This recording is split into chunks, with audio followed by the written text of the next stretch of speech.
primeiros ensaios rolou Dead Kennedys, Misfits, alguma coisa de Cólera, tinha uma do... não sei o que mais. A gente tentou um Rancid, mas não funcionou. Vindo do baixista, eu entendo, velho. Tinha uma tentativa de Ramones, de Bad Religion também. Várias tentativas. É que, tipo, todo mundo não tocava... não tinha tocado em banda, não tocava há 5, 10 anos. Aí no início da banda, até começar a andar, foi difícil. Aí a questão dos covers, a gente notou que a gente tinha bastante dificuldade e ficava muito ruim os covers. Daí a gente começou a fazer as nossas próprias músicas, assim, tipo, se a gente errar, tocar diferente a versão, né? Aí com 6 meses de banda, não chegou a 6 meses, a gente começou a banda em agosto, aí acho que 24 de dezembro de 2014, a gente lançou uma demo com 6 músicas autorais. Foi a Demozilla.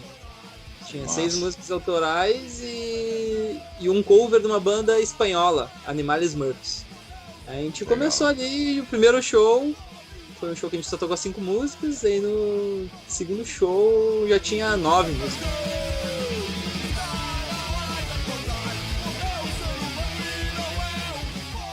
A gente estava discutindo várias possibilidades de nome pra banda, né? Acho que isso antes até do primeiro ensaio.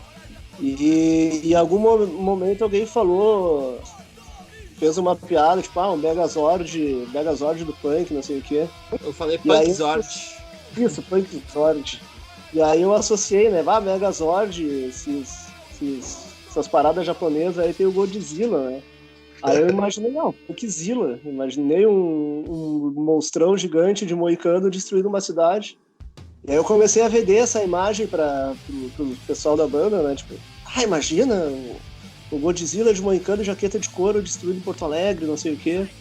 Punkzilla, e aí construindo essa imagem na mente deles, entrei no consciente coletivo da banda e consegui implantar esse nome aí.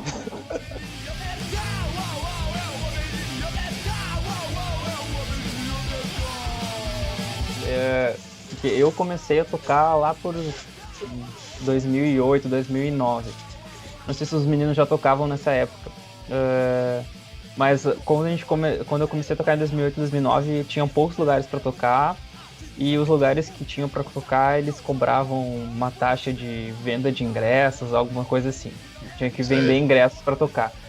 Então era pagar pra tocar, né? Tipo, é meio que absurdo. Na época a gente se fazia isso, sujeitava, porque era o único jeito de tu demonstrar teu trabalho em algum lugar, porque não tinha, né, local pra tocar. Aí com o tempo isso foi mudando, foram saindo algumas casas que tinha som autoral. Mas hoje eu vejo que a cena assim tá mais unida, assim. Alguns locais tiveram que fechar aqui por causa de um acidente que aconteceu numa cidade do interior, onde morreram muitas pessoas no incêndio. Talvez vocês tenham ouvido falar da Boate Kiss. Sim. Então, depois do incidente na Boate Kiss, as regras para casas de show ficaram mais rígidas.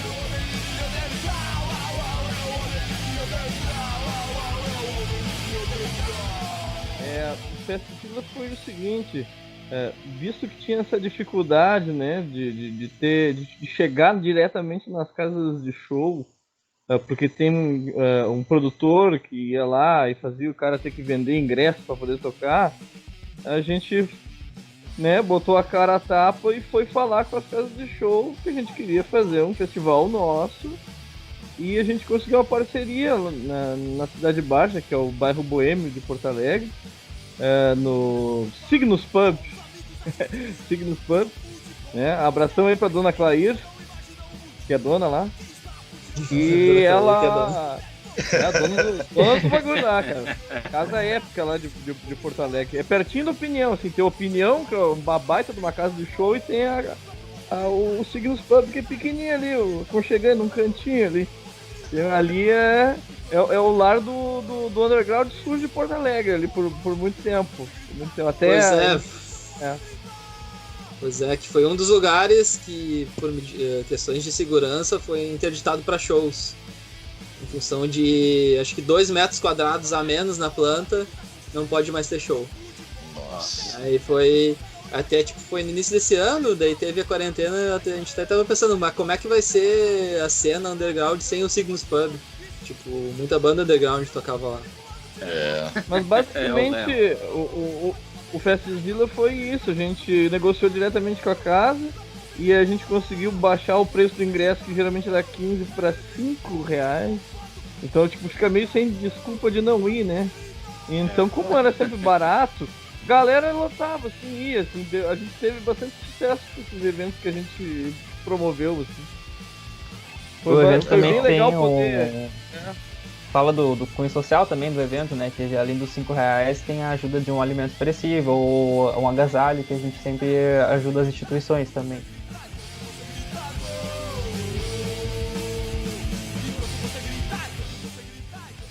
A gente teve uma tour que a gente alugou uma van que era em conta, sabe quando tu vai pegar um serviço assim, vamos pegar um que esteja aí, que dê pra rachar com a galera, e a gente acabou estando meio mal, né? A gente não vai procurar não identificar o cara porque o ganha-pão dele, né? Não, né? Então a gente não vai dizer quem é, de onde é, mas a gente fez essa música assim, dedicada a ele, né?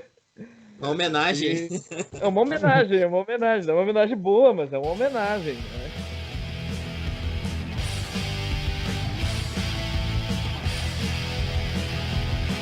O nosso CD, que é o Hora de Acordar, né, o primeiro, o debut, foi arte dele também. Então, o Véi da Van e o Hora de Acordar, lá de 2017, são artes do Xixo. Os outros a gente convidava algum artista que quisesse fazer, ou a gente mesmo fazia, né? A capa, por exemplo, do Eu Tenho Medo das Pessoas de Bem, que é um outro single nosso que o pessoal gosta bastante. Sim. Né? Ele é basicamente feito, inspirado num cartaz da Era Vargas, tá ligado? Que ele caiu em domínio público.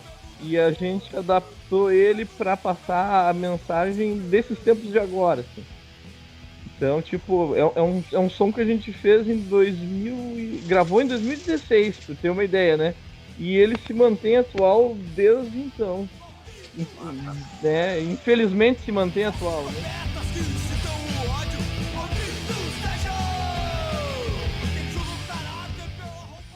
O processo criativo nosso, ele foi evoluindo com o tempo. Inicialmente era bem difícil a gente fazer músicas. A gente chegava no ensaio, não saía, alguém ia pra casa, escrevia alguma coisa e daí demorava 2, 3 ensaios.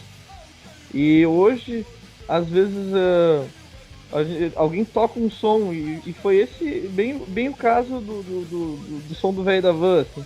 Tá lá tocando uma base. E eu geralmente tenho um caderninho que eu escrevo coisas que vem na minha cabeça, assim, né? Então, tipo, fico com é normal o cara que compõe, que faz, fica com alguns refrão. Às vezes o cara tá no ônibus, o cara tá no banheiro, o cara, sei lá, tá em algum lugar. E aí vem a inspiração e se o cara não escreve em algum lugar, não grava, não faz nada, ele acaba perdendo, né?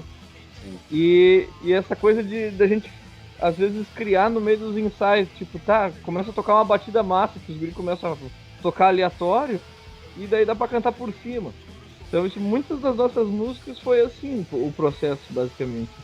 De ter uma base ali no fundo tocando, os guris pirando em alguma coisa, assim, um riff que eles fizeram e estão experimentando, e daí a gente cantar por cima, ou fazer em casa uma letra e tentar encaixar, mas facilitou bastante esse processo ao longo dos anos. A gente tem vai fazer 6 anos esse ano, né? É clássico, a gente tá tocando e o Francis pega o caderninho, abre e daí já começa a cantar. É meio bizarro até, porque a gente tá, sei lá, fazendo alguma jam, alguma coisa assim, e do nada ele puxa o caderninho dele e começa a cantar a música em cima do que a gente tá tocando, assim. É meio surreal até. A gente tenta ler o que tá escrito no caderno, não entende nada. Às vezes nem ele entende.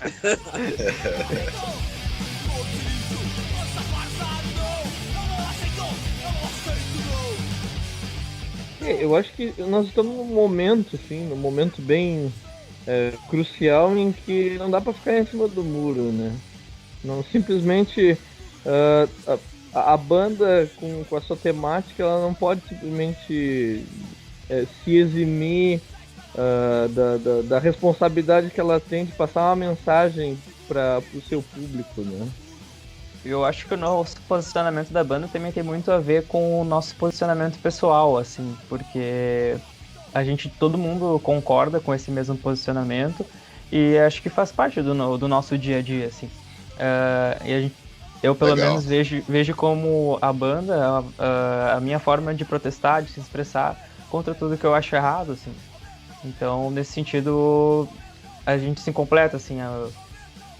Eu acho que essa galera que escuta música de protesto, mas não concorda, na verdade isso aí é resultado de um grande projeto de despolitização da sociedade, sabe? Sim. Eu acho que há muitos anos já o sistema, né, o pessoal que controla a política, que controla a economia, está trabalhando em promover uma apatia pela política, fazer a galera... Tu vê muita gente falando hoje em dia, tipo, eu não gosto de política, não entendo nada de política, não sei o quê, e acaba resultando nisso, a pessoa se identifica com a pessoa, mas não se identifica com a visão política. Isso é completamente errado, né? Falar que música e política não se misturam. Cara, a arte e a política, elas sempre andaram juntas, assim como por muito tempo a religião patrocinava a arte, então as duas coisas andavam juntas. Mas uma coisa é certa, a política e a arte, elas nunca vão se separar, né?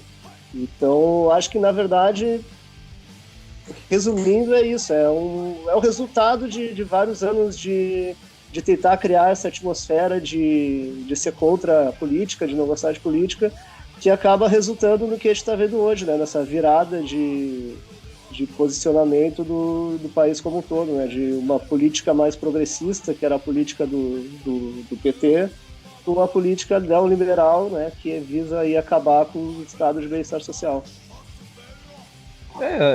É uma situação muito, muito peculiar, muito de falta de entendimento da realidade, né? Imagina alguém tocando Eu Tenho Medo das Pessoas de Bem sendo bolsominion. É bizarro, mas a gente vê por aí, né? Infelizmente tá cheio essa falta de entendimento da realidade, cara, é bizarra, assim, cara. Chega a ser assustador as pessoas não entenderem coisas básicas, assim, sabe? Tipo, interpretação de texto, né? Chega simples. Nesse nível.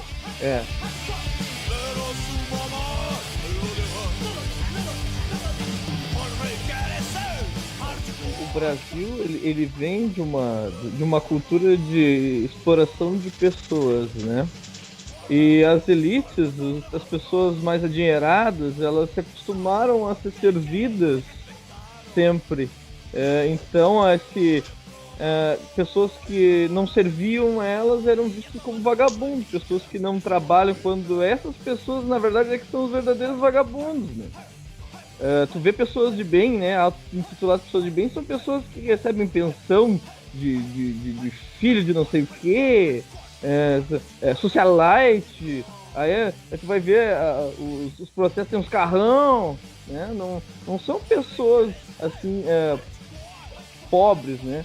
Mas também tem o lado do brasileiro nos últimos anos, né? Nos últimos 20 anos, ter conseguido um certo progresso material e ter se iludido achando que é rico, né? No meu entender, as pessoas, os que são realmente ricos, sempre tiveram essa posição assim de ter nojo de pobre, né? E teve certas pessoas que eram originalmente humildes, né? Pessoas pobres, que começaram a pensar que também eram ricos, e então começaram a cultivar esse mesmo pensamento elitista, mesmo sendo pobre. E o que a gente vê é um monte de pobre de direita aí, né? Torcendo para se dar mal, sem perceber isso, né? São essas pessoas, no geral, que se intitulam de bem. Bom, eu posso falar de várias partes do passado que eu não quero de volta, inclusive não vivi e nunca gostaria de estar na pele de quem viveu. Como, por exemplo, a questão da ditadura militar, onde muitas pessoas morreram, muitas pessoas foram torturadas. onde não se tinha liberdade de expressão. Escravidão é uma coisa que eu não quero que volte, mesmo ela já sendo, já estando, né, entre aspas, aí no meio da sociedade, nas formas de trabalho, como as pessoas vivem. Algumas formas de trabalho ainda são escravagistas, né, digamos assim. Outras coisas que eu não queria que voltassem à tona são grandes pandemias como a da AIDS, mas infelizmente ela já chegou aí. E não tem como não querer que o passado venha à tona, volte, mas ele acaba coisas da natureza acabam voltando contra a gente, né? Contra o próprio ser humano. Mas eu acho que é isso, né? Principalmente coisas de escravidão e ditadura militar, que para mim, pelo eu estudei nos livros e tal, que eu aprendi, não era um bom período, né? Já ouvi algumas pessoas dizendo que no tempo da ditadura não tinha corrupção. Porque se tivesse corrupção, primeiro que denunciasse o jornalista já não denunciava mais ninguém. Digamos assim, misteriosamente sumiria do mapa. E coisas assim, eu conheço, não posso citar o nome, mas conheço uma pessoa que durante a ditadura militar teve que sair do país. Viveu na Rússia um tempo, em algumas cidades da Europa, porque se ele voltasse, ele morreria aqui. E, o pessoal acaba muitos absurdos que a gente não gostaria de sonhar, não, seria um pesadelo, mas coisas absurdas que não gostaria que acontecesse nunca. Algo importante que eu esqueci de mencionar, que coisas que eu não quero que voltem atrás e que aos poucos estão voltando, quanto aos direitos das mulheres, né? Muita gente hoje em dia querendo silenciar mulheres, querendo oprimir as mulheres, e elas conquistaram muitas coisas até hoje, e são coisas que elas não podem perder, por exemplo, né? São coisas que algumas coisas do passado, né, que oprimem as mulheres e que estão querendo trazer de volta também, como algumas mulheres estão trazendo de volta, por exemplo, a dona de casa, a mulher dona de casa, a esposa perfeita, alguma coisa assim que eu vi uma reportagem sobre a esposa perfeita, onde a mulher ela gosta de ficar em casa e servir o seu marido. Então são coisas do passado que estão voltando e que se pegar moda, né, a gente volta a 1950, digamos assim.